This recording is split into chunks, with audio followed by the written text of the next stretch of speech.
महाराष्ट्र में आधुनिक और तकनीक आधारित पुलिसिंग की पहचान बन चुकी नागपुर ग्रामीण पुलिस ने 150 दिनी ई गवर्नेंस सुधार मूल्यांकन में पूरे राज्यों में दूसरा स्थान हासिल कर पारदर्शिता, नवाचार और जनसेवा में अपनी मजबूत भूमिका बनाई है। ट्रक का मूवमेंट जो है वो लगभग 14 डिस्ट्रिक्ट से होकर करके गया है, लेकिन ओरिजिन उड़ीसा और इधर डेस्टिनेशन जो है वो एमपी।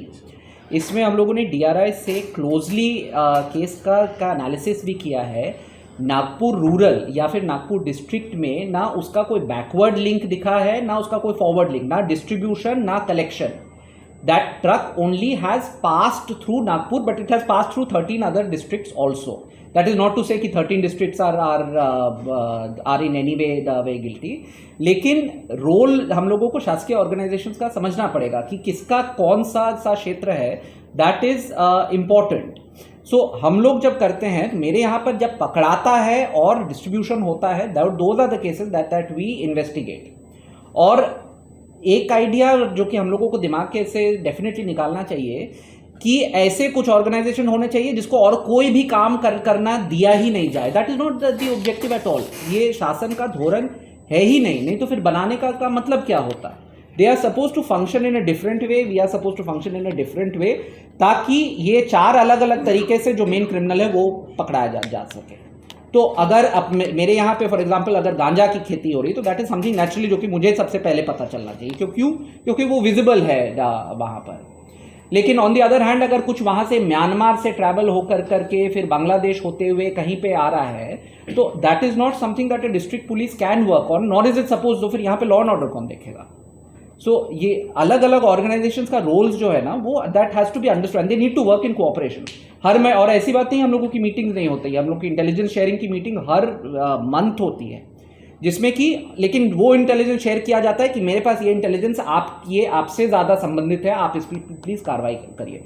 क्रेडिट का होड़ लेना से एक ही आदमी डॅमेज होता है, वो है citizen, which is not something that we will get into, it's very immature. आपण त्याच्यानंतर लगेचच सूचना दिलेल्या आहेत सर्व एसपीजना, आणि आपण एक मोहीम पण घेतली होती ज्या बंद पडलेल्या फॅक्टरीज आहेत, केमिकल फॅक्टरीज। हर्ष एसपी ग्रामीणनी पण चांगलं त्यामध्ये इनोव्हेटिव्ह आयडियाज काही इम्प्लिमेंट केलेले आहेत, ते चेक करतोय। जसं ते स्पेसिफिक जी केस तुम्ही म्हणतात ती रेसिडेन्शियल कॉलनीमध्ये छोटं मेकशिफ्ट शेड बनवलं होतं।